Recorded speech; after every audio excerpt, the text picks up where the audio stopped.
Everyone and welcome back. आज का हमारा लेक्चर कीन्स के आय और रोजगार के सिद्धांत की सीरीज का अंतिम लेक्चर है। कीन्स के आय और रोजगार के सिद्धांत को हम गुड्स इक्विलिब्रियम का सिद्धांत भी कहते हैं। हमने पहले ही पढ़ा हुआ है कि संतुलन के तीन प्रकार के संतुलन हो सकते हैं। पहला होता है पूर्ण रोजगार स्तर का संतुलन। तो दैट मीन्स संतुलन कब हो रहा है? जहां पर पूर्ण रोजगार स्तर स्थापित होता है। और सबसे पहले संतुलन क्या होता है? संतुलन आय का वो स्तर होता है जहां पर समग्र मांग और समग्र पूर्ति एक दूसरे के बराबर होती है। तो संतुलन स्तर कहाँ होगा? जहां एग्रीगेट डिमांड और एग्रीगेट सप्लाई, समग्र मांग और समग्र पूर्ति एक दूसरे के बराबर होती है। दूसरी सिचुएशन होती है अल्प रोजगार संतुलन स्तर पर संतुलन। और तीसरी होती है अधिक रोजगार स्तर संतुलन। सबसे पहले पूर्ण रोजगार स्तर संतुलन क्या होता है? पूर्ण रोजगार स्तर संतुलन वह स्तर होता है जब समग्र मांग और समग्र पूर्ति आय के उस स्तर पर इक्वल होते हैं जहां पर अर्थव्यवस्था के सभी संसाधनों का पूर्ण प्रयोग हो रहा हो। हम इसको डायग्राम से एक बार देखते हैं। ये एक्स एक्सिस है मूल बिंदु और वाई एक्सिस। वाई एक्सिस पर हमने समग्र मांग और समग्र पूर्ति एडी और एएस को दर्शाया हुआ है। एक्स एक्सिस पर हमने आय को दर्शाया हुआ है। अब सबसे पहले एक हम लाइन ड्रॉ कर देते हैं। ये जो क्वांटिटी ऑफ क्यूपी का मतलब है पोटेंशियल आउटपुट। पोटेंशियल आउटपुट का मतलब हमारे अंदर जितने उत्पादन की क्षमता है, अधिकतम उत्पादन की जो हमारे यहाँ क्षमता है, उसे हम पोटेंशियल आउटपुट कहते हैं।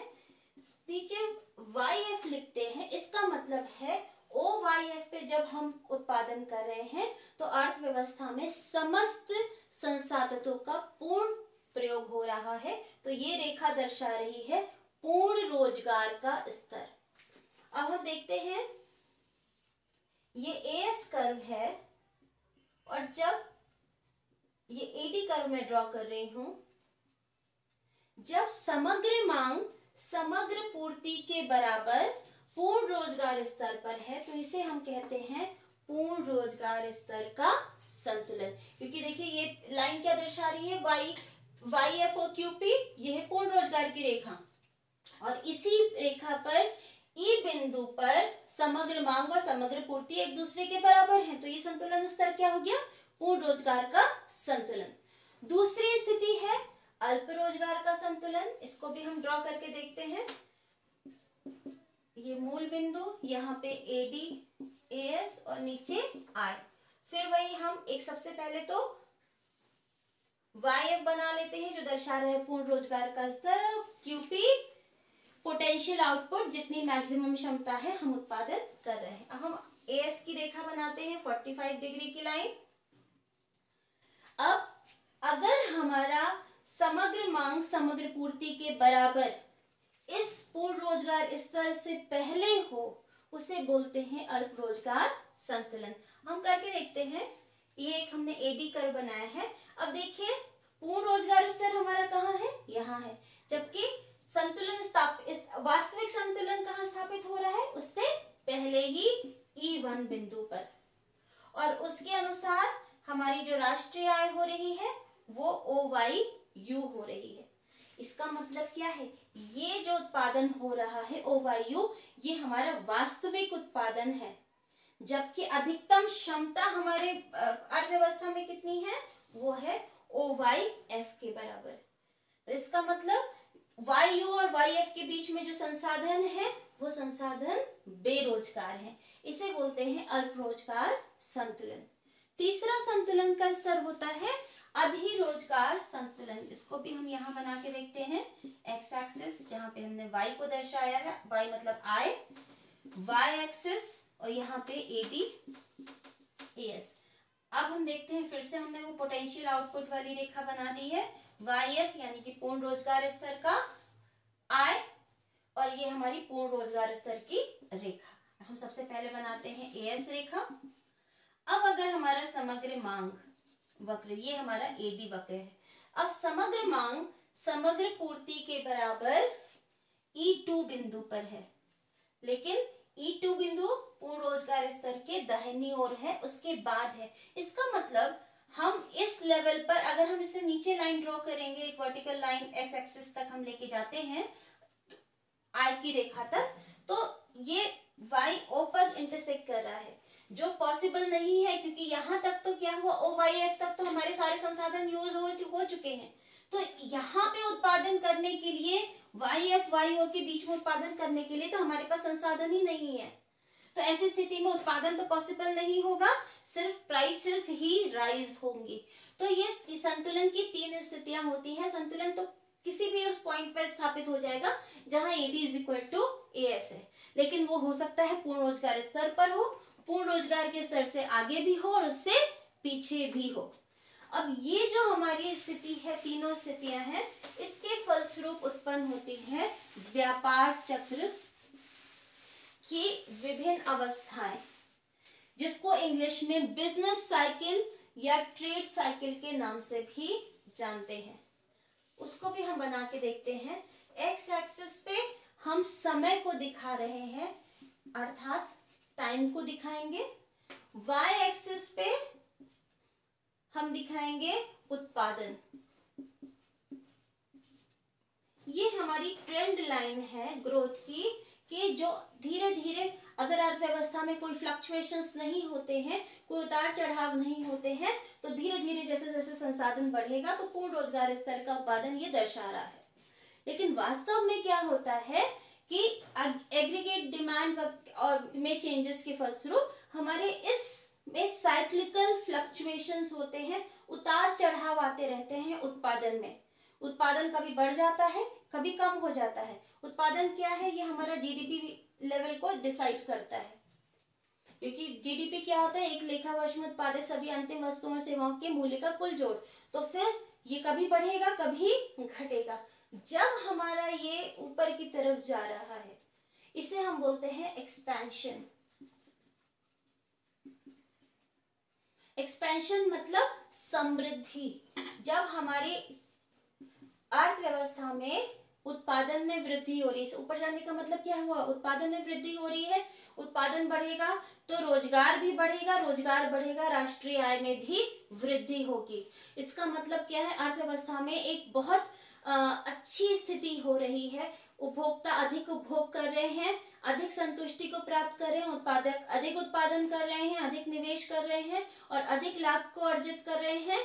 सभी का जो जीवन का स्तर है वो भी ऊपर उठ रहा है, देश की आय में भी वृद्धि हो रही है। तो ये वाली जो हमारी ऊपर की ओर बढ़ती हुई रेखा दर्शा रही है एक्सपेंशन, यानी कि देश में समृद्धि की स्थिति है। एक चोटी पर पहुंचने के बाद, जिसे हम पीक भी कहते हैं, इस पीक या चोटी पर पहुंचने के बाद किसी भी कारणों से धीरे धीरे क्या होगा, अर्थव्यवस्था में संकुचन और आरंभ हो जाएगा, कॉन्ट्रैक्शन आरंभ होगा। चाहे बैंक्स क्रेडिट या साथ देना कम कर दे तो निवेश कम हो जाएगा, या फिर उत्पादकों को इंटरेस्ट कम आने लगे, कि हाँ उत्पादकों को लगे कि हमारा जो उत्पादन से जो रिटर्न आ रहा है, जो लाभ अर्जित हो रहा है, वो धीरे धीरे कम हो रहा है। यानी कि मार्जिनल एफिशिएंसी ऑफ कैपिटल जो कीन्स ने कहा है, वो धीरे धीरे कम होती जा रही है। तो उत्पादकों को लगेगा मेरा प्रॉफिट कम हो रहा है, वो निवेश कम करेंगे। निवेश कम करेंगे तो फिर रोजगार में भी कमी आएगी, रोजगार कम होगा तो फिर राष्ट्रीय आय में भी कमी आएगी। इस जो फेज है इसे बोलते हैं कॉन्ट्रैक्शन। हिंदी में इसे हम संकुचन भी कहते हैं। इसका मतलब अर्थव्यवस्था में सब चीजें संकुचित हो रही हैं, धीरे धीरे कम होती जा रही हैं। यही संकुचन अगर बहुत समय तक चला तो अर्थव्यवस्था में मंदी आ जाती है या रिसेशन आ जाता है, जिसे हम कहते हैं। एक मिनिमम लेवल के पास, जिसको हम ट्रो के नाम से जानेंगे, बिल्कुल गर्त में पहुंच चुकी है, जिसको हिंदी में हम गर्त भी कह सकते हैं। अर्थव्यवस्था एक गर्त में पहुंच चुकी है, अब इससे नीचे जाना पॉसिबल नहीं है। तब क्या होगा, फिर वापस रिकवरी शुरू हो जाएगी, पुनरुत्थान आरंभ होगा। तो उसके बाद वापस जाएंगे, ये हमारा क्या हो गया, रिकवरी हो गई। दैट मीन्स अर्थव्यवस्था का पुनरुत्थान आरंभ हो गया। अब पुनरुत्थान आरंभ होने के बाद फिर ऊपर पहुंचेगी, फिर हमारा ये समृद्धि या एक्सपेंशन वाला टाइम पीरियड आना शुरू हो जाएगा। तो ये जो साइक्लिकल फ्लक्चुएशंस है, समृद्धि हो रही है, बिल्कुल टॉप पे पहुंच गया, फिर वापस हमारा संकुचन हो रहा है। संकुचन अगर कंट्रोल में नहीं किया गया तो मंदी आ जाएगी। जैसे अर्थव्यवस्था में रिसेशन के बारे में हम देखते हैं कि रिसेशन आ गया, उसके बाद फिर धीरे धीरे बिल्कुल गर्त में पहुंच जाएगी, वापस फिर से रिकवरी शुरू होगी। ये साइक्लिकल फ्लक्चुएशंस अर्थव्यवस्था में निरंतर होते रहते हैं। इन साइक्लिकल फ्लक्चुएशंस का उतार चढ़ाव का जो रीजन होता है बिजनेस साइकिल में, वो होता है एग्रीगेट डिमांड या समग्र मांग में होने वाला उतार और चढ़ाव। तो अब समग्र मांग में उतार चढ़ाव क्यों होता है? क्योंकि समग्र मांग में जो उसके कंपोनेंट्स या घटक होते हैं उनमें चेंजेस होते हैं। तो समग्र मांग किस चीज से बना होता है? उपभोग व्यय से या फिर निवेश व्यय से। और अगर हम सरकार को भी इसमें इंक्लूड कर देते हैं तो सरकारी व्यय से भी। अगर लोग उपभोक्ताओं के व्यय में या निवेशकों के व्यय में, निवेश में या सरकार के स्पेंडिंग में कोई चेंजेस आते हैं तो उसके फलस्वरूप समग्र मांग में भी उतार चढ़ाव होते हैं। जब समग्र मांग में वृद्धि होगी, अगर एडी बढ़ता है तो क्या होगा? उत्पादक उत्पादन में वृद्धि करेंगे, एग्रीगेट सप्लाई या पूर्ति में वृद्धि होगी, राष्ट्रीय आय में वृद्धि होगी। ये दर्शाएगा समृद्धि वाला फेज। समृद्धि की अवस्था में किसके फलस्वरूप होती है? समग्र मांग में ऊपर की ओर वृद्धि होने से। कभी कभी कुछ सिचुएशन अराइज हो जाएंगे जब हमारी समग्र मांग में डाउनफॉल शुरू हो जाएगा, समग्र मांग या एग्रीगेट डिमांड हमारी नीचे की ओर आएगी। उसके फलस्वरूप क्या होगा? उत्पादक पूर्ति कम कर देंगे, राष्ट्रीय आय कम होगी, बेरोजगारी बढ़ेगी, प्रॉफिट्स कम होंगे, तो अर्थव्यवस्था में एक पेसिमिस्टिक बिहेवियर स्टार्ट हो जाएगा। तो इसके वजह से संकुचन शुरू होगा। तो संकुचन का कारण क्या हुआ? समग्र मांग में कमी। एक्सपेंशन या समृद्धि का कारण समग्र मांग में वृद्धि। अगर इसको संकुचन को कंट्रोल नहीं किया गया तो फिर अगर और ज्यादा संकुचन होता गया है तो मंदी या फिर महामंदी की स्थिति भी उत्पन्न हो सकती है। मंदी यूजुअली 2 से कुछ वर्षों तक रहती है, जबकि महामंदी 10 साल तक भी रह सकती है। जैसे ग्रेट डिप्रेशन के टाइम पर वैश्विक महामंदी 1930 के टाइम पे हुई थी। तो अब हमने ये देखा कि समग्र मांग में चेंजेस के फलस्वरूप अर्थव्यवस्था में उतार चढ़ाव होते हैं। अगर समग्र मांग कम है तो फिर अर्थव्यवस्था में मंदी आएगी, समग्र मांग ज्यादा है तो अर्थव्यवस्था में समृद्धि आएगी। अब हम इन्हीं चीजों के फलस्वरूप जो समग्र मांग की जो दो सिचुएशंस हैं उसके बारे में अब हम पढ़ते हैं। तो पहली स्थिति आती है डेफिशिएंट डिमांड या न्यून मांग।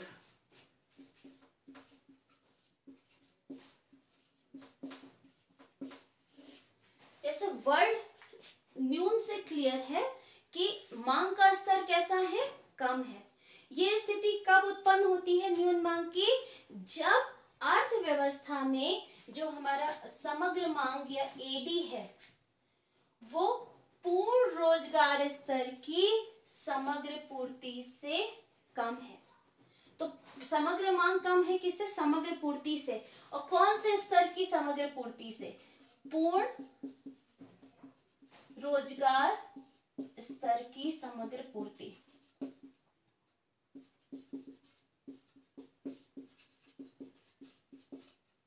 दैट मीन्स हमारी अर्थव्यवस्था में जितना उत्पादन करने की क्षमता है, हमारी मांग उतना, हमारी जो इकोनॉमी है उतनी मांग, वस्तुओं की मांग नहीं कर रही है, जिसके फलस्वरूप उत्पादन कम होगा, इसको हम इस कॉन्सेप्ट को एक रेखा चित्र की सहायता से एक्सप्लेन करने का प्रयास करेंगे। यहाँ पे हम लेंगे आय, उत्पादन और रोजगार, और यहाँ पे लेंगे समग्र मांग और समग्र पूर्ति। सबसे पहले हम आय की रेखा बनाते हैं, that is aggregate supply curve. ये हमारा एग्रीगेट सप्लाई कर्व है। देखिए एग्रीगेट सप्लाई कर्व को हमने ऊपर की ओर वर्टिकल लाइन बना दिया है। यहाँ के आगे, इसका मतलब है कि इस बिंदु के आगे सप्लाई को बढ़ाना पॉसिबल नहीं है। क्यों पॉसिबल नहीं है? क्योंकि ये हमारे पूर्ण रोजगार स्तर की आउटपुट है। दैट मीन्स OYF का जो हमारा उत्पादन हो रहा है वो मैक्सिमम है। इससे आगे उत्पादन करने की क्षमता हमारी अर्थव्यवस्था में नहीं है। अब पूर्ण रोजगार स्तर की हमारी ये पॉइंट है, जो ई बिंदु है, ये पूर्ण रोजगार स्तर का पॉइंट है। तो अगर हम पूर्ण रोजगार स्तर की समग्र पूर्ति कहेंगे तो ये ई बिंदु पर है। अब सबसे पहले हम आइडियल सिचुएशन बना लेते हैं। आइडियल सिचुएशन मतलब जो सिचुएशन अर्थव्यवस्था में होनी चाहिए, समग्र मांग की जो स्थिति हमारे अर्थव्यवस्था में होनी चाहिए, तो ये हम बनाते हैं ADF। ADF का मतलब है वह समग्र मांग जो पूर्ण रोजगार स्तर की समग्र पूर्ति के बराबर है।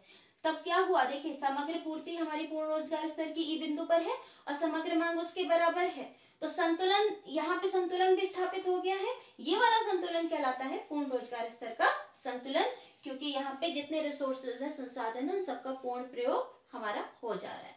लेकिन न्यून मांग की स्थिति में क्या होगा? ये हमारा मांग कम है। न्यून मतलब कम होना, तो न्यून मांग, जिसको इंग्लिश में डेफिशिएंट डिमांड भी कहते हैं, न्यून मांग की स्थिति में हमारा जो समग्र मांग है, जिसको हम ADU कह देंगे, यू मतलब अंडर एम्प्लॉयमेंट, तो न्यून मांग की स्थिति में हमारा समग्र मांग कम है और E1 बिंदु पर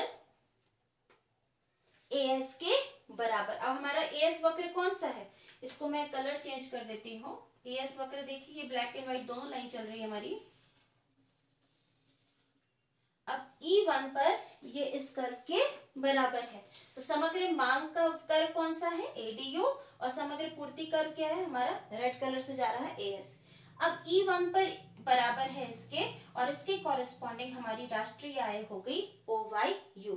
इसका मतलब हमारी वास्तविक आय कितनी है? OYU, जबकि हमारे में क्षमता है OYF के बराबर। और ये इतने संसाधन YU YF के बीच में बेरोजगार है, और इसका मुख्य कारण क्या है? समग्र मांग में कमी होना, समग्र मांग की न्यूनता। तो इसीलिए ये जो गैप है, अब हम समग्र मांग की जो डेफिनेशन देखिए, समग्र मांग क्या होती है, न्यून मांग क्या होती है? समग्र मांग जो पूर्ण रोजगार स्तर की समग्र पूर्ति से कम है। तो ये कहाँ पे पूर्ण रोजगार स्तर की समग्र पूर्ति हमारी ई बिंदु पर है, जबकि इस हमारी मांग कहाँ है? ए बिंदु पर है। तो यहाँ पे मांग क्या है? कम है, और पूर्ति ज्यादा है पूर्ण रोजगार स्तर की। ये जो गैप है हमारा ई और ए के बीच में, इस गैप को बोलते हैं न्यून मांग। और न्यून मांग के फलस्वरूप, क्योंकि मांग कम है, इसलिए वस्तु और सेवाओं की कीमतों में भी कमी होगी, और जिसके फलस्वरूप अर्थव्यवस्था में अविस्फीतिक अंतराल उत्पन्न होगा। तो हम यहाँ पर अविस्फीतिक अंतराल भी लिखते हैं। तो डेफिनेशन क्या होती है न्यून मांग की? न्यून मांग की डेफिनेशन क्या है? न्यून मांग, मांग का वह स्तर होता है जब समग्र मांग पूर्ण रोजगार स्तर की समग्र पूर्ति से कम होती है। इसके फलस्वरूप अर्थव्यवस्था में कीमत स्तर में कमी आती है और अविस्फीतिक अंतराल उत्पन्न होता है। अब इसका प्रभाव क्या पड़ता है? प्रभाव सबसे पहले तो क्या होगा? जो हमारा कीमत स्तर है वो कम हो जाएगा। दूसरा, आय पर क्या प्रभाव होगा? राष्ट्रीय आय पर। इनफैक्ट आय कौन सी है? राष्ट्रीय आय पे क्या प्रभाव होगा? राष्ट्रीय आय हमारी कम हो जाएगी, क्योंकि उत्पादन की क्षमता OYF है, लेकिन हमारी राष्ट्रीय आय कम होके सिर्फ OYU है। तीसरा, रोजगार पर क्या होगा? प्रभाव पड़ेगा। रोजगार में बेरोजगारी उत्पन्न होगी। अनैच्छिक बेरोजगारी, यानी कि लोग काम करने की इच्छा तो रखते हैं बट उनको कोई काम मिल नहीं पा रहा है, तो फिर अर्थव्यवस्था में बेरोजगारी की स्थिति जो है वो बढ़ जाएगी। तो जब भी हमारी न्यून मांग की स्थिति उत्पन्न होगी, उसके फलस्वरूप कीमत स्तर भी कम होगा, राष्ट्रीय आय कम हो, कीमत स्तर कम होगा, उत्पादन कम होगा, राष्ट्रीय आय कम होगी और रोजगार में भी कमी होगी। तो 4th पॉइंट हमारा उत्पादन है, उत्पादन में भी कमी आएगी। इसका कारण क्या है? क्यों ऐसा होता है कि अर्थव्यवस्था में मांग कम है, कि संसाधन यूज ही नहीं हो पा रहे हैं, मांग कम होने की वजह से हमें उत्पादन भी कम करना पड़ रहा है और बेरोजगारी व्याप्त है, लोगों की आय कम है, गरीबी, आय कम होगी तो अर्थव्यवस्था में निर्धनता भी व्याप्त होगी। तो इसके हम कारण देखते हैं, क्या क्या कारण हो सकते हैं। पहला कारण है MPC कम होना, दैट मीन्स उपभोग प्रवृत्ति में कमी। अब हम जानते हैं कि समग्र मांग क्या होता है, AB = C+I। अब क्या होगा, और अगर हम देखते हैं गवर्नमेंट का भी हो सकता है इसमें। सबसे पहले हम देखते हैं उपभोग प्रवृत्ति कम होने से क्या होगा। दैट मीन्स हम उपभोग कम कर रहे हैं अपनी आय में से और हम उसका एक बड़ा भाग बचा ले रहे हैं, और जब हम बचत ज्यादा करेंगे, उपभोग कम करेंगे, तो इसके फलस्वरूप क्या होगा, कंजम्पशन एक्सपेंडिचर, उपभोग व्यय कम होगा और समग्र मांग में भी कमी आएगी। दूसरा रीजन है निवेश में कमी होना। अब बिजनेस एंटरप्राइजेस होती है, तो अगर बिजनेस को लगेगा कि हमें लाभ कम मिलने वाला है, इन दैट केस वो क्या करेंगे, निवेश कम करेंगे, उत्पादन कम करेंगे। अब देखिए निवेश कम हुआ, आय कम हो गया है, तो भी AB कम हो जाएगा और AB कम होने से न्यून मांग की स्थिति उत्पन्न होगी। चौथा है टैक्स, यह हिंदी में लिख देती हूं कर। कर में अगर वृद्धि होगी तो क्या होगा कि कर में वृद्धि होने से क्या होगा कि अगर पैसे टैक्स बढ़ गए तो हमारी जो खर्च करने वाली जो आय है वो आय हमारी कम हो जाएगी। मान लीजिए मेरी इनकम क्या है, 100 रुपए। अब इस पर मैं 20 रुपए सरकार को टैक्स दे रही हूं, तो मेरे पास खर्च करने के लिए ये टैक्स हो गया, ये मेरी आय हो गई। आय माइनस टैक्स करेंगे तो जो बचेगा वो मेरे पास खर्च करने के लिए बचेगा कि मैं अपना कुछ भी सामान खरीद सकती हूँ। ये बचा मेरे पास 80 रुपए। लेकिन अगर टैक्स बढ़ जाएगा, मान लीजिए मेरी इनकम सेम है 100 रुपए, लेकिन टैक्स बढ़कर 40 रुपीज हो गया। अब क्या होगा, मेरे पास खर्च करने के लिए कितनी इनकम बची, 60 रुपीज। अब मेरी जब आय कम हो जाएगी तो फिर मैं क्या करूंगी, कम वस्तुओं को खरीदूंगी, तो मैं वस्तुओं सेवाओं की मांग भी कम करूंगी। तो जब मेरी मांग कम हो जाएगी, कंजम्पशन में कम कर सकती हूँ, तो जिसकी वजह से समग्र मांग में भी कमी आएगी। तो टैक्स बढ़ने की वजह से भी अर्थव्यवस्था में मांग में कमी आती है। 4th पॉइंट है हमारा सरकारी व्यय में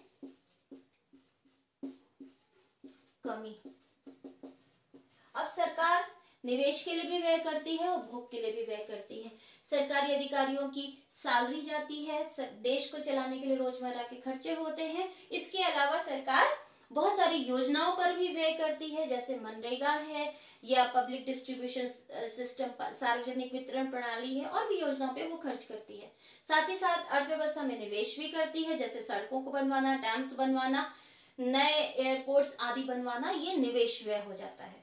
अब सरकार जो व्यय करती है वो क्या होता है, लोगों की आय में परिवर्तित होता है।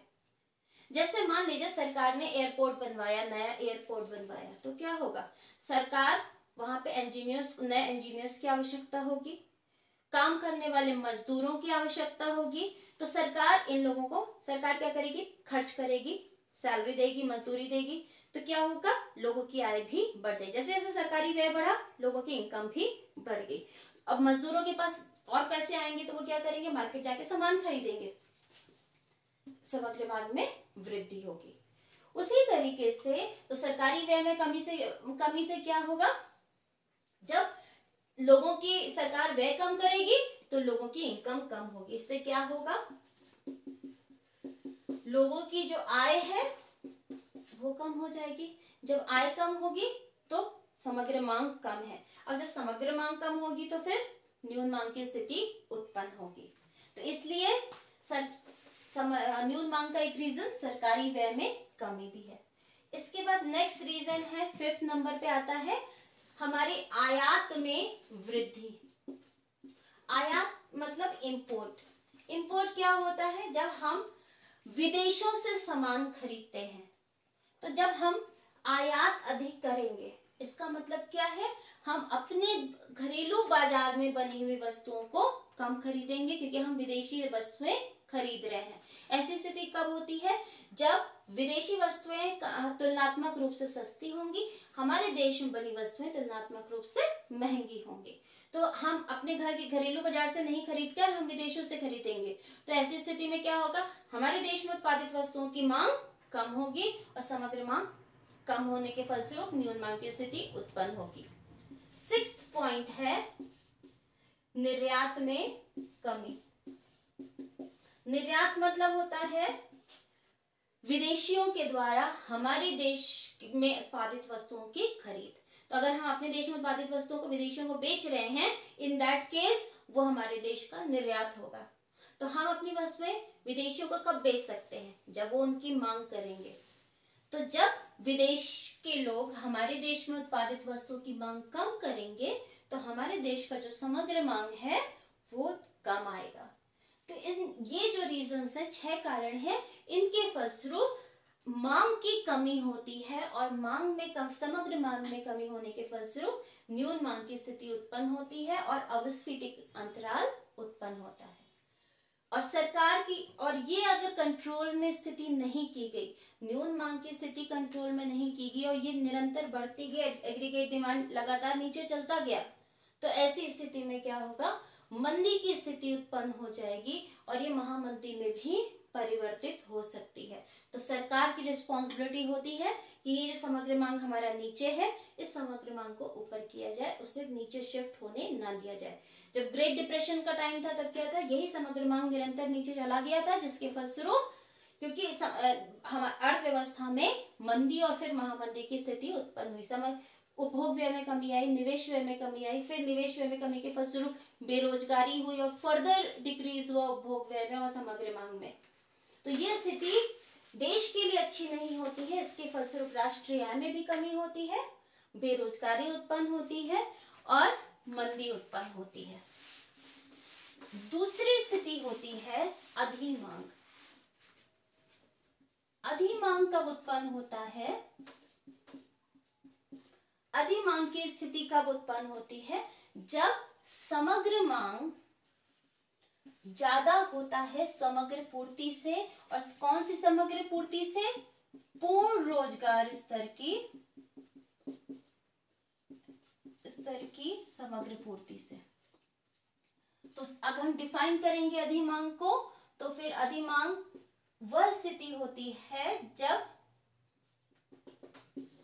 पूर्ण रोजगार स्तर की समग्र पूर्ति से समग्र मांग अधिक होती है। इस कॉन्सेप्ट को भी हम डायग्राम बना के देखते हैं।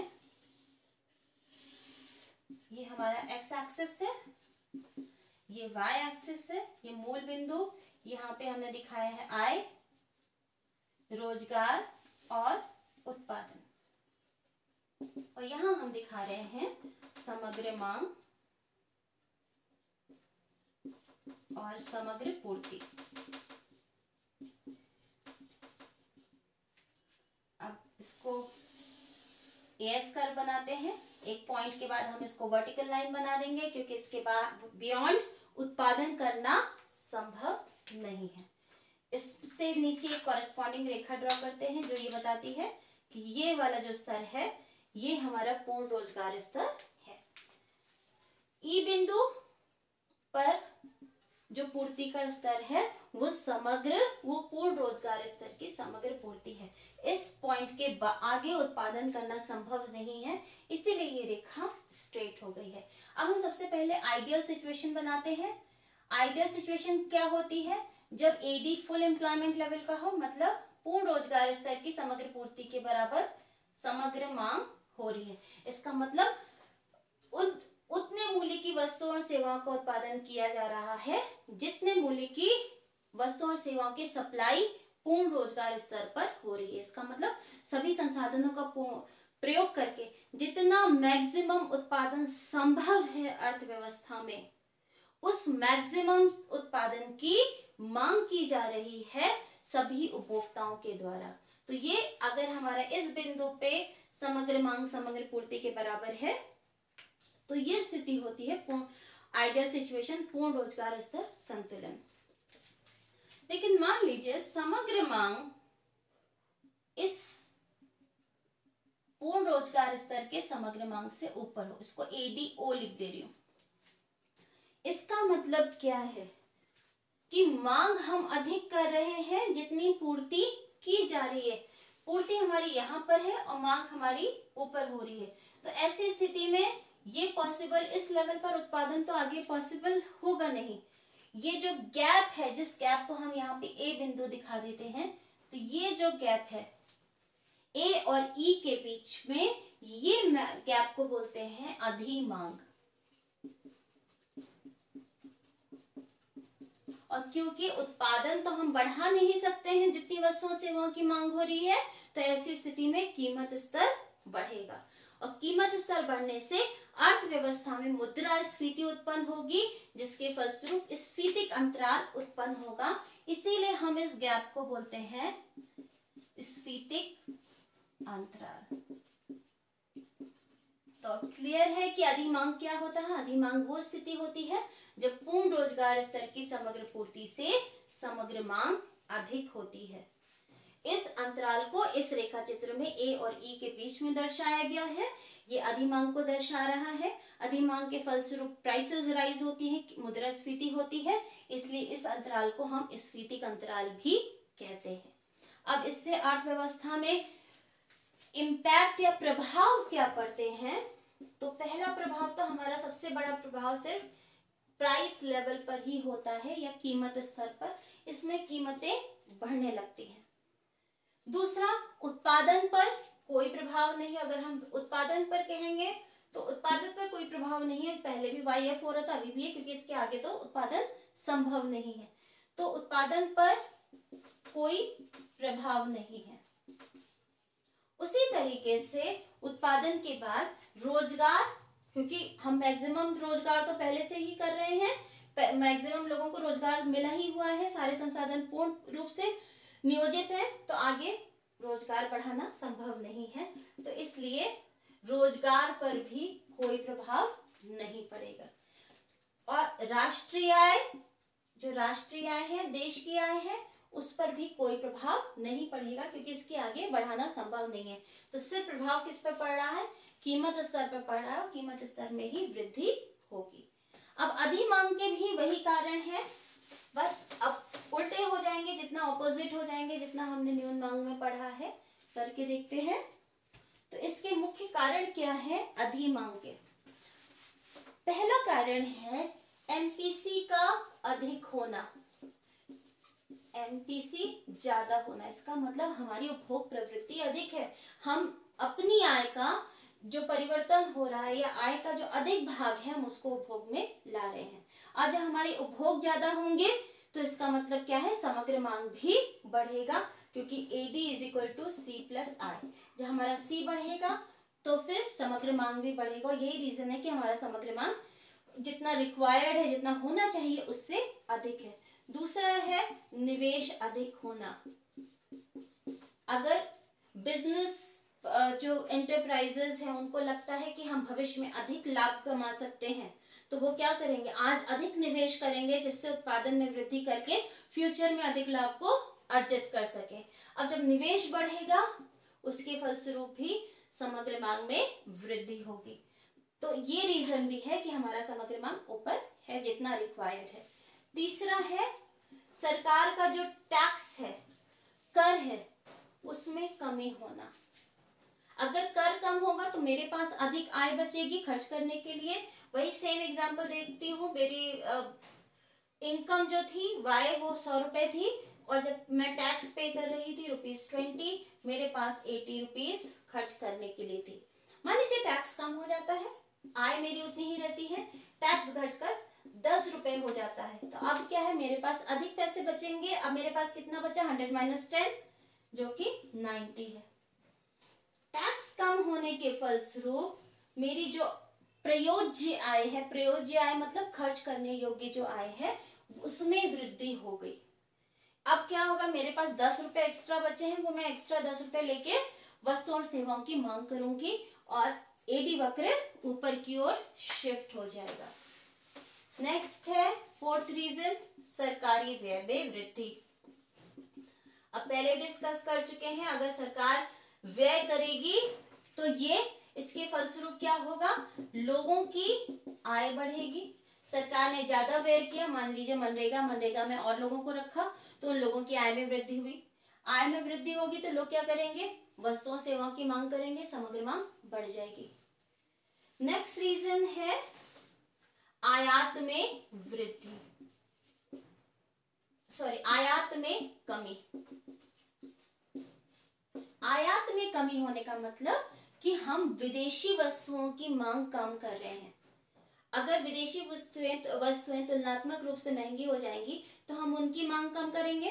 विदेशी वस्तुओं की मांग कम करने के फलस्वरूप अब हम क्या करेंगे, उपभोग तो हमें करना ही है, तो हम डोमेस्टिकली प्रोड्यूस गुड्स हैं, जो हमारी घरेलू अर्थव्यवस्था में उत्पादित वस्तुएं हैं, हम उनका उपभोग शुरू कर देंगे। तो इसके फलस्वरूप ही हमारी मांग कम बढ़ जाएगी।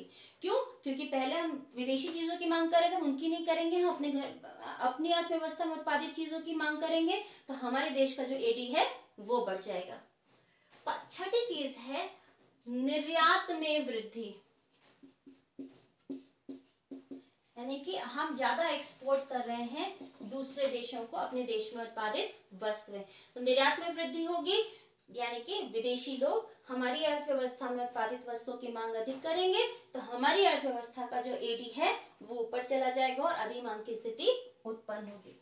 7वां रीजन है घाटे की वित्त व्यवस्था, इंग्लिश में बोलते हैं डेफिसिट फाइनेंसिंग।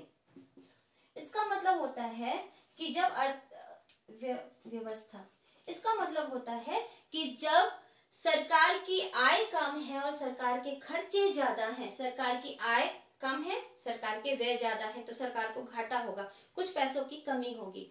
वो पैसे सरकार आरबीआई से लेगी, यानी कि इस आरबीआई से सरकार क्या करेगी, ऋण लेगी और सरकार को आरबीआई सरकारी प्रतिभूतियों के बदले में नए नोट छाप कर देगी।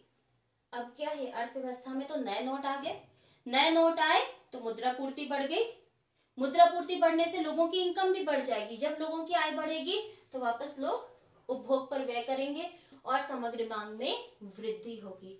तो ये जो कारण है, इनके फलस्वरूप समग्र मांग अधिक होगी और अधिक मांग की स्थिति उत्पन्न होगी। और जब ये मांग जो है, समग्र मांग हमारी पूर्ण रोजगार स्तर के ऊपर पहुंच जाती है, तो उससे क्या होगा, उत्पादन में वृद्धि संभव नहीं होगी और अर्थव्यवस्था में मुद्रास्फीति की स्थिति उत्पन्न होगी। तो हम देखते हैं कि ये जो स्थितियां हैं, इन स्थितियों को ठीक करना सरकार की जिम्मेदारी होती है। तो सरकार और आरबीआई मिलकर इसके लिए करेक्टिव मेजर्स लेते हैं। तो सबसे पहले हमने देखा, चाहे न्यून मांग हो चाहे अधिक मांग हो, दोनों का रीजन है समग्र मांग में या तो कमी है या आधिक्य है, जितनी आवश्यकता है पूर्ण रोजगार स्तर के समग्र मांग को बनाए रखने के लिए। अब हम एक फिगर की सहायता से भी देखते हैं। मान लीजिए हाउस होल्ड या परिवार क्षेत्रक है और ये फर्म क्षेत्रक है। अब एक मैक्सिमम आउटपुट की लिमिट लेके चलते हैं कि हमारे अर्थव्यवस्था में जो पूर्ण रोजगार स्तर पर रोजगार उत्पादन क्षमता, ये है 50 इकाइयां। दैट मीन्स एक वस्तु की 50 इकाइयां ही हम बना सकते हैं, इससे ज्यादा बनाने के लिए हमारे पास संसाधन नहीं है। अब इसके फलस्वरूप, और मान लीजिए प्राइस है या कीमत है 2 रुपए प्रति इकाई, इसका मतलब कितने मूल्य की वस्तुओं सेवाओं का उत्पादन हो रहा है? 100 रुपए की। मान लीजिए अर्थव्यवस्था में मनी सप्लाई है ₹100 की, इसका मतलब लोगों के पास आय कितनी है? 100 रुपए की, और उतने ही मूल्य की वस्तुओं और सेवाओं का उत्पादन हो रहा है। ये 100 रुपए फर्म सेक्टर से हाउस होल्ड सेक्टर और हाउस होल्ड सेक्टर से फर्म सेक्टर के बीच में निरंतर सर्कुलेट कर रहा है। अब एक सिचुएशन हम मानते हैं, न्यून मांग की स्थिति में हमने देखा था, या तो हम सेविंग ज्यादा कर रहे हैं, उपभोग कम कर रहे हैं, या फिर हमारे टैक्स बढ़ गए, कोई भी स्थिति रीजन हो सकता है। उसके फलस्वरूप क्या हुआ? कुछ पैसा सर्कुलेशन से बाहर चला गया। अब लोगों के पास कितने पैसे बचे? -50। मुद्रा पूर्ति बची कितनी? 100 रुपए, सॉरी 100 - 50, मुद्रा पूर्ति बची 50 रुपए की। लोगों की आय कितनी बची? अब 50 रुपए की। अब लोग कितनी वस्तुओं सेवाओं की मांग करेंगे? 50 रुपए के मूल्य की वस्तुओं सेवाओं की मांग करेंगे। इसका मतलब 25 इकाइयों की मांग हो रही है। एक इकाई की कीमत 2 रुपए है, तो इसका मतलब 25 इकाइयां ही खरीद सकते हैं। उत्पादन कितनी इकाइयों का हुआ है? यहाँ पे 50 इकाइयों का उत्पादन हुआ है। अब ऐसी स्थिति में क्या होगा? अपने स्टॉक को क्लियर करने के लिए, क्योंकि उत्पादकों को हानि हो रही है, 25 इकाइयां बेच रहे हैं, 25 उनके पास ऐसे ही आइडल पड़ी हुई हैं, तो उसको स्टॉक क्लियर करने के लिए वो कीमत स्तर में कमी करेंगे। तो सबसे पहले क्या होगा? जो प्राइस है कीमत में कमी होगी, जिसके फलस्वरूप वो चाहेंगे कि हम अब अपना जो स्टॉक है क्लियर करते हैं, लोगों में बेच दें। दूसरा होगा, अब उन्हें फ्यूचर प्रॉफिट भी उन्हें लग रहा होगा कि अब फ्यूचर प्रॉफिट पता नहीं आएगा कि नहीं आएगा, डिमांड बढ़ेगी कि नहीं बढ़ेगी, इतनी ही रहेगी, तो हमें उत्पादन भी कम करना होगा। ऐसी स्थिति में अब वो क्या करेंगे? उत्पादन कम करेंगे। उत्पादन कम करेंगे तो फिर रोजगार में भी कमी आएगी, जिसके फलस्वरूप और ओवरऑल जो हमारी राष्ट्रीय आय में भी कमी आएगी। तो क्या हुआ? मांग कम हुई। इसमें रीजन क्या था? यहाँ पे ये 50 रुपए कम होने की वजह से जो हमारा समग्र मांग है वो घट गया। समग्र मांग घटने की वजह से क्या हुआ? हानि, कीमत स्तर में कमी आई। तो रीजन क्या था? यहाँ पे सबसे पहले तो क्या हुआ? समग्र मांग में कमी आई, उसके फलस्वरूप कीमत में कमी आई, उत्पादन में कमी आई, रोजगार में कमी आई, और देश की जो राष्ट्रीय आय है उसमें भी कमी आएगी। और ये स्थिति देश के लिए अच्छी नहीं है। दूसरी स्थिति एक्सेस मांग की, अधिक मांग की होती है। अब हम उसको भी करके देख लेते हैं कैसे वो अर्थव्यवस्था में होती है। मान लीजिए अर्थव्यवस्था के दो क्षेत्र हैं। अब चाहे सरकार ने एक्स्ट्रा निवेश किया है या सरकार ने आरबीआई से लोन लेके मुद्रा पूर्ति में वृद्धि की है, किसी भी रीजन से मान लीजिए 100 रुपए एक्स्ट्रा हमारे अर्थव्यवस्था में आ गए। अब कितनी मुद्रा पूर्ति होगी? 200 रुपए की मुद्रा पूर्ति हो गई, यानी कि लोगों की आय अब टोटल कितनी हो गई? ₹200। अब वो क्या करेंगे? उनके पास तो खर्च करने के लिए 200 रुपए है, फिर वो मार्केट जाएंगे, 200 की वस्तुओं और सेवाओं की डिमांड करेंगे, लेकिन हमारे पास तो सिर्फ 100 रुपए की ही वस्तुएं और सेवाएं बनी हुई है। अब उत्पादक चाहेंगे कि उत्पादन में वृद्धि करें, लेकिन पॉसिबल नहीं है, क्योंकि पूर्ण रोजगार स्तर की जो मैक्सिमम कैपेसिटी है 50 यूनिट की, वो ऑलरेडी हम उत्पादन कर रहे हैं, उससे ऊपर उत्पादन पॉसिबल नहीं है। तो ऐसी स्थिति में उत्पादक क्या करेंगे? प्राइसेस को बढ़ा देंगे, प्राइस हो जाएगी 4। पहले 2 रुपए थी और 50 इकाइयां बेच के 100 रुपए में बेची जा रही थी। उत्पादन अभी भी उतना ही है, 50 इकाइयां ही है, लेकिन अब 50 × 4 करके वो पूरा का पूरा 200 रुपए यूज हो जा रहा है। ऐसी स्थिति में ये स्थिति क्या है? जब हमारी समग्र मांग में वृद्धि हुई, मनी सप्लाई में वृद्धि से, उसके फलस्वरूप क्या हुआ? प्राइसेस में जो हमारा प्राइस का स्तर है उसमें भी वृद्धि हुई, आय में वृद्धि होगी। तो ऐसी स्थिति में जब प्राइसेस बढ़ेंगी तो फिर ये स्थिति हमारे देश के लिए अच्छी नहीं है, क्योंकि आम आदमी के लिए महंगाई हानिकारक होती है। जिसके पास ज्यादा पैसा है वो तो फिर भी वस्तुएं सेवाएं खरीद सकता है, लेकिन जो हमारा लोअर इनकम ग्रुप होगा वो इससे बहुत ज्यादा प्रॉब्लम में आ जाता है। इसीलिए ये स्थिति भी ठीक नहीं है। अब हमने दोनों ही स्थिति में देखा है कि रूट कॉज क्या है। ये जो समग्र मांग में चेंज जो हमारी चेंज हो रहा है, चाहे डेफिशिएंट डिमांड हो चाहे एग्रीगेट डिमांड हो, तो इसमें एग्रीगेट डिमांड में ही चेंज हो रहा है, चाहे ज्यादा है चाहे कम है। इसका मुख्य रीजन क्या है? मनी सप्लाई या तो ज्यादा है या कम है। तो अगर हमें डेफिशिएंट डिमांड की स्थिति ठीक करनी है तो मनी सप्लाई ठीक करनी है, हमें एक्सेस डिमांड या अधि मांग की स्थिति ठीक करनी है तो भी हमें मनी सप्लाई को ठीक करना है। तो इसीलिए जब हमारी दो स्थितियां न्यून मांग या अधि मांग को ठीक करने के लिए सरकार सिर्फ ये देखती है कि हमें मनी सप्लाई को कंट्रोल में कर लेंगे। जब मनी सप्लाई कंट्रोल होगी तो न्यून या अधि मांग की स्थिति ऑटोमेटिकली कंट्रोल में आ जाएगी। अब हम इसको करके देखते हैं। सबसे पहले इसके लिए सरकार और आरबीआई दो तरीके की नीतियां बनाती है। पहला है राजकोषीय नीतियां। राजकोषीय नीतियां होती हैं सरकार की आय और व्यय की नीतियां, ये सरकार की नीतियां होती हैं। दूसरी होती है मौद्रिक नीतियां। मौद्रिक नीतियां होती हैं आरबीआई, दैट इज भारतीय रिजर्व बैंक, जो हमारे देश का केंद्रीय बैंक है। तो सबसे पहले हम मौद्रिक नीतियों की बात कर लेते हैं। रिजर्व बैंक क्या करता है? अर्थव्यवस्था में मुद्रा पूर्ति को नियंत्रण में करता है इन मौद्रिक नीतियों के फलस्वरूप।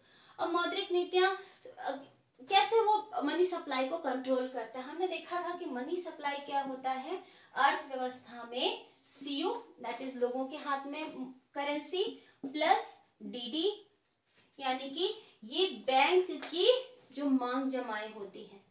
तो आरबीआई इन मांग जमाओं को नियंत्रित करता है। इन मांग जमाओं को कम करेगा तो मुद्रा पूर्ति कम हो जाएगी, इन मांग जमाओं में वृद्धि करेगा तो मुद्रा पूर्ति में वृद्धि होगी। इसके लिए आरबीआई मात्रात्मक और गुणात्मक मेजर्स को यूज करता है। इनको यूज करके मुद्रा पूर्ति में या तो वृद्धि करेगा या कमी करेगा। मात्रात्मक में जैसे बैंक दर आ जाती है, सीआरआर, एसएलआर, ये सारी चीजें आती हैं। इनको हम डिटेल में डिस्कस नहीं करेंगे क्योंकि हमने एक पिछले लेक्चर में डिस्कस किया हुआ है बहुत अच्छे से। तो उस लेक्चर का डिस्क्रिप्शन, उस लेक्चर का लिंक हम डिस्क्रिप्शन बॉक्स में डाल दे रहे हैं, आप वहां से देख लीजिएगा। अब हम आते हैं राजकोषीय नीतियों पर। राजकोषीय नीतियां क्या होती है? सरकार की आय और व्यय की नीतियां। जब न्यून मांग की स्थिति होती है तो समस्या क्या होती है? न्यून मांग में जो मुद्रा पूर्ति है, मनी सप्लाई, वो क्या है? कम है। इसके फलस्वरूप समग्र मांग भी कम है। ये है समस्या न्यून मांग में। अब इसका समाधान क्या होगा? इसका समाधान क्या होगा कि हम मनी सप्लाई को बढ़ा दें। तो जब न्यून मांग की स्थिति अर्थव्यवस्था में होगी तो सरकार का ये ऑब्जेक्टिव होगा, उद्देश्य होगा कि मनी सप्लाई में वृद्धि की जाए। इसके लिए सरकार टैक्स, जो सरकार के कर हैं, उसको यूज करती है। दूसरा, सरकारी व्यय को यूज करती है। और तीसरा है सरकार का ऋण जो है, पब्लिक बोरोइंग करती है, उसको यूज करती है, जिसको हम सार्वजनिक ऋण कहते हैं। सार्वजनिक ऋण। अब जब न्यून मांग की स्थिति है तो हमें मुद्रापूर्ति में वृद्धि करनी है, लोगों के हाथ में आय को बढ़ाना है। तो सरकार क्या करेगी ऐसी स्थिति में? टैक्स में कमी कर देगी। जब टैक्स कम हो जाएगा तो हमारे पास अधिक इनकम बचेगी, तो हमारी जो है प्रयोज्य आय, लोगों की जो प्रयोज्य आय है, लोगों की प्रयोज्य आय, उस प्रयोज्य आय में वृद्धि हो जाएगी। कर कम हो गया, हमारे पास खर्च करने के लिए ज्यादा पैसे बचे, तो जिसके फलस्वरूप क्या होगा? हमारी क्रय शक्ति में भी वृद्धि होगी, हमारी खरीदने की क्षमता बढ़ जाएगी, जिसकी वजह से समग्र हम वस्तुओं और सेवाओं की मांग अधिक करेंगे और समग्र मांग में वृद्धि होगी। जब समग्र मांग वृद्धि होगी तो इसके फलस्वरूप जो न्यून मांग की स्थिति है वो ठीक हो जाएगी। उसी तरीके से हम देखते हैं, जब सरकारी व्यय में वृद्धि करेगी सरकार, उसके फलस्वरूप क्या होगा? क्योंकि सरकार का व्यय लोगों की आय होता है, तो इसके फलस्वरूप लोगों की आय में भी वृद्धि होगी। जब लोगों की आय में वृद्धि होगी तो फिर लोगों की क्रय शक्ति में भी वृद्धि होगी और ओवरऑल हमारा जो एडी है वो बढ़ जाएगा। जब एडी बढ़ जाएगा तो न्यून मांग की स्थिति ठीक हो जाएगी, क्योंकि एडी में कमी ही न्यून मांग होता है, एडी में वृद्धि हो जाएगी तो न्यून मांग की स्थिति ठीक हो जाएगी।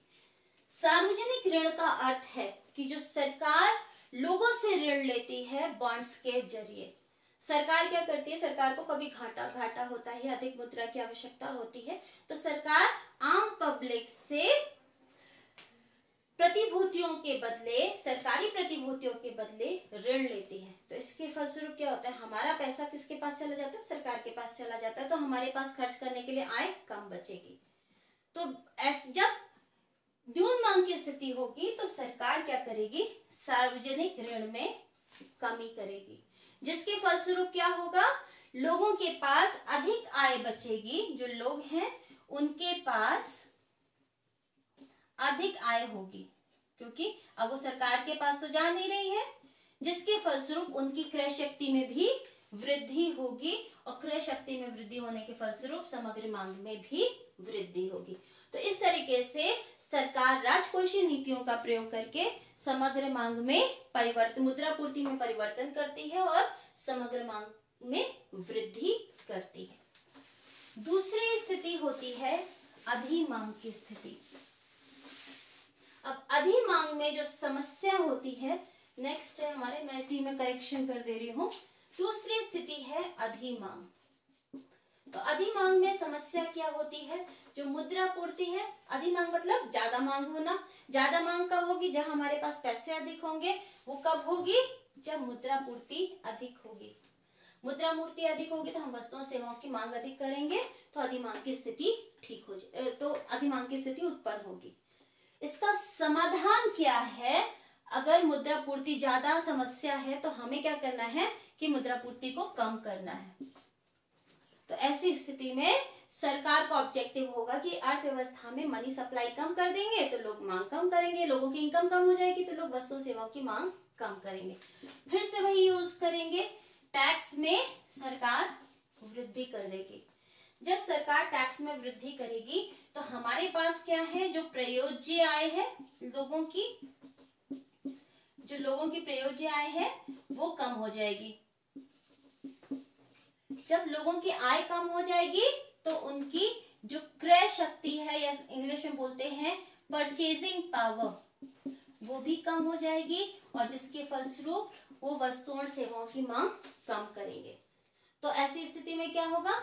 समग्र मांग में कमी आएगी, क्योंकि मुद्रापूर्ति में कमी हो रही, टैक्स बढ़ गया है तो हमारे पास पैसे कम बचे, मुद्रापूर्ति कम हो गई।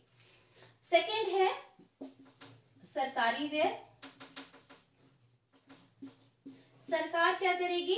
अपने व्यय में भी कमी कर देगी। अब सरकार का व्यय लोगों की आय होता है, तो इसके फलस्वरूप क्या होगा? जो लोगों की आय है वो भी कम हो जाएगी, तो उनकी क्रय शक्ति कम होगी और समग्र मांग में भी कमी आ जाएगी। तीसरा है पब्लिक बोरोइंग या फिर सार्वजनिक ऋण। अब सरकार क्या करेगी, सार्वजनिक ऋण को बढ़ा देगी, लोगों से अधिक ऋण लेना शुरू कर देगी। तो हमारे पास क्या है, खर्च करने वाली आय कम हो जाएगी, तो हमारी लोगों की आय क्या होगी, आय कम हो जाएगी, क्योंकि वो पैसे किसके पास चले जाएंगे, सरकार के पास से। लोगों की आय नहीं, इनफैक्ट लोगों के पास धन कम हो जाएगा, पास धन कम हो जाएगा, जिसकी वजह से उनकी जो परचेजिंग पावर है, क्रय शक्ति है, वो कम हो जाएगी और वो वस्तुओं और सेवाओं की मांग में कमी करेंगे। तो इस प्रकार से सरकार राजकोषीय नीतियों का प्रयोग करके अधिमांग और न्यून मांग दोनों ही स्थितियों को नियंत्रण में लाती है। और अब हम देखते हैं कि कीन्स की जो हमने आय और रोजगार के सिद्धांत को अभी तक पढ़ा है, उसकी एक समरी के रूप में अब पूरे सिद्धांत को अब हम देखने जा रहे हैं। अब इस फ्लो चार्ट के थ्रू हमने कीन्स के आय और रोजगार के सिद्धांत को समराइज किया है। कीन्स के अनुसार संतुलन वहां स्थापित होता है जहां समग्र मांग समग्र पूर्ति के बराबर होती है, और ये वाला जो हमारा एडी होता है संतुलन स्तर का पूर्ण, उसे हम बोलते हैं प्रभावी मांग। तो प्रभावी मांग क्या होती है, संतुलन स्तर पर जो मांग समग्र मांग होती है उसे हम प्रभावी मांग कहते हैं। अब कीन्स ने संतुलन की 3 स्थितियां बताई हैं। पहली स्थिति तो पूर्ण रोजगार स्तर पर है, दैट मीन्स एडी और एएस उस स्तर पर एक दूसरे के बराबर हैं जहां पर संसाधनों का संपूर्ण प्रयोग हो रहा है, अर्थव्यवस्था में जितने संसाधन हैं उनका संपूर्ण प्रयोग हो रहा है। ये वाली जो स्थिति होती है ये हमारी आदर्श या आइडियल स्थिति है। लेकिन जब ये वाली आदर्श स्थिति नहीं होती है, पूर्ण रोजगार स्तर के संतुलन की स्थिति नहीं होती है, तब अन्य 2 स्थितियां उत्पन्न हो सकती हैं जो उतनी अच्छी स्थितियां नहीं होती, और सरकार का ये उद्देश्य होना चाहिए कि इन स्थितियों को नियंत्रण करे। पहली होती है अल्प रोजगार स्तर पर प्रभावी मांग होना, दैट मीन्स मांग वहां स्थापित हो रही है, समग्र मांग और समग्र पूर्ति वहां पे इक्वल हो रहे हैं जहां पर पूर्ण रोजगार स्तर नहीं बल्कि उससे पहले ही है, अर्थात अनैच्छिक बेरोजगारी अर्थव्यवस्था में पाई जा रही है, कुछ संसाधन बेरोजगार हैं, और इसका रीजन न्यून मांग या समग्र मांग की कमी के फलस्वरूप होता है और अविस्फीतिक अंतराल उत्पन्न होता है। जब अविस्फीतिक अंतराल उत्पन्न होगा, ये क्यों उत्पन्न हो रहा है, ये हमारी समग्र मांग में कमी के फलस्वरूप हो रहा है। अब जब समग्र मांग कम हो रहा है तो निवेश गुणन जो मल्टीप्लायर हमने पढ़ा था वो बैकवर्ड काम करना शुरू करता है। बैकवर्ड मतलब कि मांग में कमी हुई तो जीडीपी या राष्ट्रीय आय में भी कमी हुई, और राष्ट्रीय आय में होने वाली ये जो कमी है ये कई गुना होती है। मांग में जितनी कमी हुई है उसके कई गुना हमारी जीडीपी में कमी हुई है, मल्टीप्लायर या निवेश गुणन की प्रक्रिया के फलस्वरूप। तो ये स्थिति अर्थव्यवस्था के लिए अच्छी नहीं है, मंदी को उत्पन्न करती है। ग्रेट डिप्रेशन के समय ये स्थिति थी। दूसरी ओर अधिरोजगार की स्थिति में जब हमारा जो मांग है समग्र मांग है वो पूर्ण रोजगार स्तर की समग्र मांग से ऊपर होता है। अब यहाँ पे क्या है, इसके फलस्वरूप ये क्यों होता है अधिमांग की स्थिति, अधिमांग जो अधिरोजगार है स्तर पर जो प्रभावी मांग है उसका कारण है अधिमांग। अधिमांग के फलस्वरूप उत्पादन तो बढ़ाना संभव नहीं है, तो स्फीतिक अंतराल उत्पन्न हो जाता है। अब यहाँ पर आगे हम अर्थव्यवस्था में विस्तार करना पॉसिबल नहीं है। क्यों नहीं है, क्योंकि अब हमारे यहाँ तो अर्थव्यवस्था में अधिशेष क्षमता ही नहीं है। अधिशेष उत्पादन क्षमता होने से क्या होता है कि जब हमारी मांग में परिवर्तन होता है तो पूर्ति अपने आप को चेंज करती जाती है। जब अधिशेष उत्पादन क्षमता ही नहीं है तो मांग आगे बढ़ानी, मांग के अनुसार पूर्ति को बढ़ाना संभव नहीं है, और इसी के फलस्वरूप निवेश गुणन की प्रक्रिया पर भी अवरोध लग जाता है, रुकावट हो जाती है। जब उत्पादन में वृद्धि संभव नहीं है तो फिर कीमत स्तर में वृद्धि हो जाती है, स्फीतिक अंतराल उत्पन्न हो जाता है, तो ये यहाँ पर कीमत स्तर में कमी हो जाती है। ये दोनों ही स्थितियां हमारी अर्थव्यवस्था के लिए अच्छी नहीं है। ऐसी स्थिति में सरकार और रिजर्व बैंक की भूमिका बहुत महत्वपूर्ण हो जाती है इन स्थितियों को ठीक करने के लिए। न्यून मांग की स्थिति में सरकार विस्तारात्मक मौद्रिक और राजकोषीय नीतियों को अपनाती है। विस्तारात्मक मतलब जहां पे मुद्रा पूर्ति में विस्तार किया जाता है, इंग्लिश में इसको एक्सपेंशनरी मॉनेटरी पॉलिसी और एक्सपेंशनरी फिस्कल पॉलिसी कहते हैं, कि अर्थव्यवस्था में एक्सपेंशन किया जा रहा है, विस्तार किया जा रहा है।